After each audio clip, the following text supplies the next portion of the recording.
जहां एक तरफ बड़ी मात्रा में अमेरिका ने इजराइल को बम और जेट्स ट्रांसफर करने के लिए अप्रूवल दे दिया है, तो वहीं दूसरी तरफ भारत प्रोबा 3 में क्या यूरोप की बड़ी मदद करने वाला है। यूरोप ने भारत के इसरो को लेकर कौन सी बड़ी बात कही है। जियोपॉलिटिक्स में इस वक्त बहुत कुछ चल रहा है, जानने को मिलेगा बहुत कुछ। आइए जानते हैं इन खबरों को विस्तार से। हाल ही में इसरो का एक डेलीगेशन यूरोपीय स्पेस एजेंसी के सेंटर में पहुंचा था। एसा का सेंटर में ये पहुंचे हुए थे और यहाँ पर को बता दें यूरोपीय एजेंसी भी भारत को कई मामले में मदद कर रही है, तो भारत भी यूरोपीय एजेंसी के कई मामलों में मदद कर रहा है। अंतरिक्ष में सूर्य अध्ययन के लिए कृत्रिम ग्रहण बनाया जाएगा और इसके लिए यूरोपियन स्पेस एजेंसी का प्रोबा 3 मिशन सितंबर में भारत के PSLV पर लॉन्च होगा। इस अभिनव मिशन में 2 छोटे सैटेलाइट, एक कोरोनाग्राफ और सौर डिस्क आकार का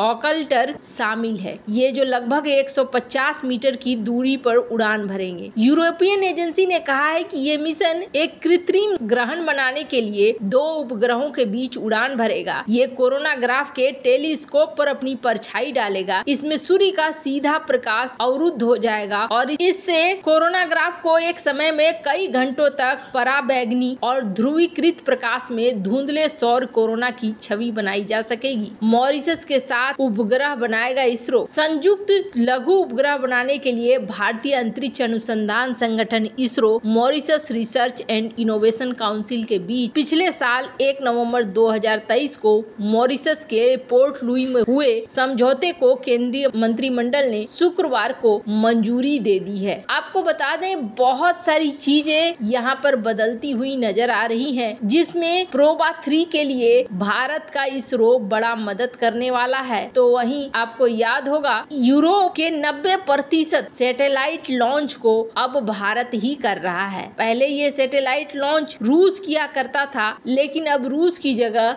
भारत कर रहा है। पहले रूस एक अच्छी खासी कमाई भी करता था। पिछले महीने जो CEO हैं रूस के स्पेस कॉर्पोरेशन रोस्कोस्मोस के, उन्होंने कहा था कि हमारे रेवेन्यू का एक बड़ा पोर्शन वो हमसे छिन गया है, खत्म हो गया है और हमने करीब 180 बिलियन रूबल का हमने एक्सपोर्ट खो दिया है। एक लंबा चौड़ा इतिहास रहा है रूस का और रूस काफी लंबे समय से यूरोप के उपग्रहों को छोड़ता रहा है, पर अब रूस की जगह भारत छोड़ेगा। वहीं दूसरी तरफ भारत का जो डेलीगेशन यहाँ पहुँचा हुआ है, स्क्रीन पर आप देख सकते हैं, इसको संबोधित करते हुए एसा के चीफ ने बहुत बड़ी बात की है और भारत की बड़ाई करते हुए उन्होंने कहा कि अंतरिक्ष और विशेषकर चांद की खोज में भारत की उपलब्धियां आश्चर्यजनक है। एसा की ओर से पेरिस में 323वीं परिषद बैठक की मेजबानी की गई। एस बेकर ने कहा कि अंतरिक्ष में भारत जो हासिल कर रहा है वो आश्चर्यजनक है। हमने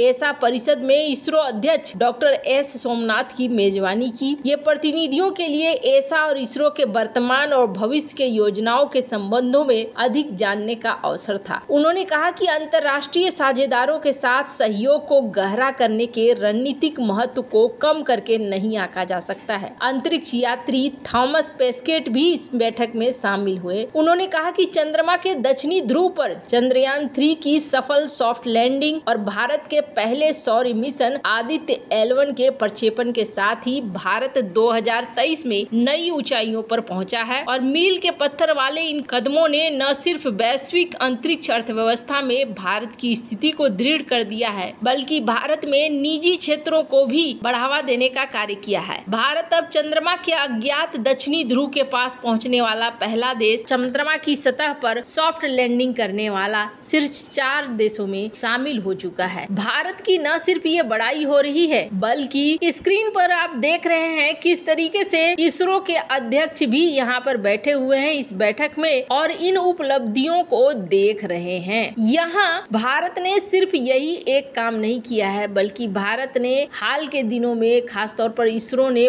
बहुत सारी चीजों को इस वक्त सिद्ध किया है। हाल ही में इसरो ने एक और परीक्षण किया था जिसे पोएम 3 का नाम दिया गया था और इसके तहत इन्होंने कुछ इस तरीके से परीक्षण किए जिससे कि मलबा बहुत कम जनरेट हो, मलबा करीब करीब 0 तक जनरेट हो, अन्यथा मलबे की ही वजह से ज्यादातर अंतरिक्ष के मिशन में देखने को मिलता है कि मलबा बहुत ज्यादा जमा हो जाता है। तो यहाँ भारत की उपलब्धियां देखने को मिल रही है कि किस तरीके से भारत ऐसी चीजों को कर पा रहा है। पोएम 3 की सफलता के बाद ये भी गिना जा रहा है कि भारत आने वाले दिनों में और भी कई सारी चीजें कर सकता है। खैर, जहाँ एक तरफ ये सब कुछ हो रहा है, वहीं अचानक से अमेरिका की भी चर्चा होनी शुरू हो गई है। स्क्रीन पर एक आर्टिकल देखिए जिसमें कहा जा रहा है कि अमेरिका करीब 1800 MK-84 2000 LB बॉम्ब्स और इसके अलावे 500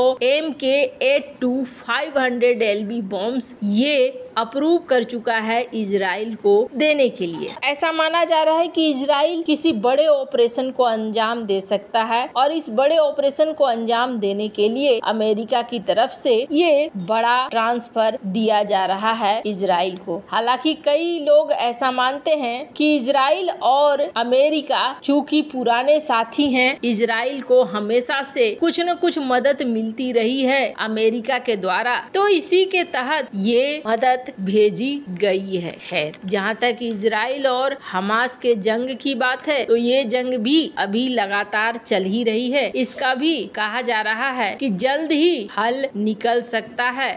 अगले चरण में बात शांति समझौते को लेकर हो रही है और अगर ये शांति समझौता हो जाता है तो महीनों बाद समझिए कि एक युद्ध जो लगातार चल रहा था वो खत्म होगा। हालांकि इस बात को लेकर अमेरिकी राष्ट्रपति जो बाइडेन ने भी कहा है कि अब यहाँ पर ये जो गाजा का युद्ध है ये रुकना चाहिए, ये आगे नहीं बढ़ना चाहिए और जल्दी से जल्दी यहाँ पर शांति आनी चाहिए। खैर, अब आने वाले समय में पता चलेगा कि यहाँ शांति कब तक आती है और आगे क्या होता है, क्योंकि यहाँ पर कुछ भी कह पाना बहुत ही मुश्किल है। वैसे भारत ने भी अब इस मामले में अपना एक स्टैंड जारी करना शुरू कर दिया है। भारत के विदेश मंत्री डॉक्टर एस जयशंकर ने हाल में एक बयान दिया था, जिस बयान में कहा था कि फिलिस्तीनियों को उनका जमीन मिलना चाहिए। वैसे आपको क्या लगता है इन सब मामले में, आपकी क्या राय है, कमेंट कर जरूर बताएं। जल्द मिलते हैं अगले वीडियो में नई खबर के साथ।